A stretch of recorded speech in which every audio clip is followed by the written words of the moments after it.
अस्सलाम वालेकुम वरहमतुल्लाहि वबरकातुहू। दोस्तों आऊं आहियां अली हसन अब्बासी ऐं मां जेकॾहिं मुंहिंजो चैनल पहिरियों दफ़ो ॾिसी ऐं ॿुधी रहिया आहियो त बराए महिरबानी मुंहिंजे चैनल खे सब्सक्राइब कंदा, बेल आइकन खे क्लिक कंदा ऐं जेकॾहिं मुंहिंजी ऑडियो पसंदि अचे त उनखे लाइक कंदा ऐं कमेंट बॉक्स में पंहिंजी राय खां आगाह कंदा।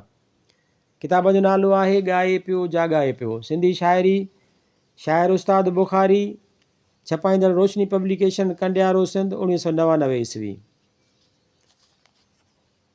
गीत आहे ॾाटरो मूंखे आणे ॾे, मातो मूंखे आणे ॾे, लाभ करण जो ॾाटरो ॾाटरो जेको चाह करे मूं चातो। तिखो तेज़ तपायां, ॻाढ़ो ॻन रंगायां, चांदी चोप चढ़ायां, मोतियुनि साण मढ़ायां, मोतियुनि साण मढ़ायां ॾे ॾाटरो ॾाटरो जेको चाह करे मूं चातो।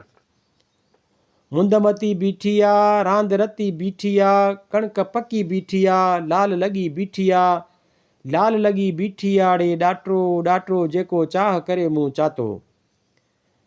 हारी झुमरियूं पाए, वाॼो वाह वॼाए, राग बुखारी ॻाए, सारो ॻोठ जाॻाए, सारो ॻोठ जाॻाए ॾे ॾाटरो ॾाटरो जेको चाह करे मूं चातो। हिकु ॿियो गीत आहे चेट थो पचे, रेटो रंग थो रचे, मिठो रोट थो पचे, ॻाढ़ो ॿोड़ थो रजे, ओ नंढो वॾो मेड़ करे थो मचे, वतन जो चेट थो पचे।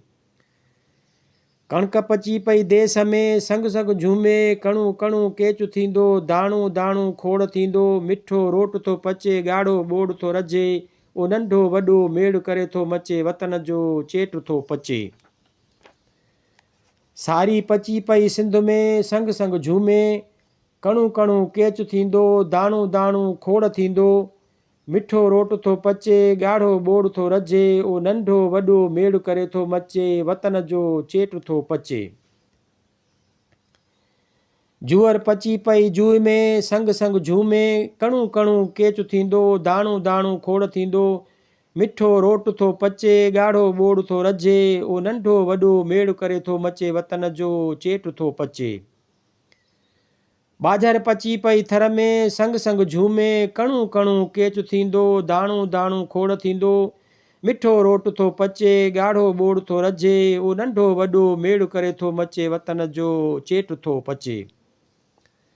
मकई पची पई मुल्क में, संग संग झूमे, कणु कणु केचु थींदो, दाणो दाणो खोड़ थींदो, मिठो रोट थो पचे, ॻाढ़ो ॿोड़ थो रजे, ओ नंढो वॾो मेड़ करे थो मचे, वतन जो चेट थो पचे।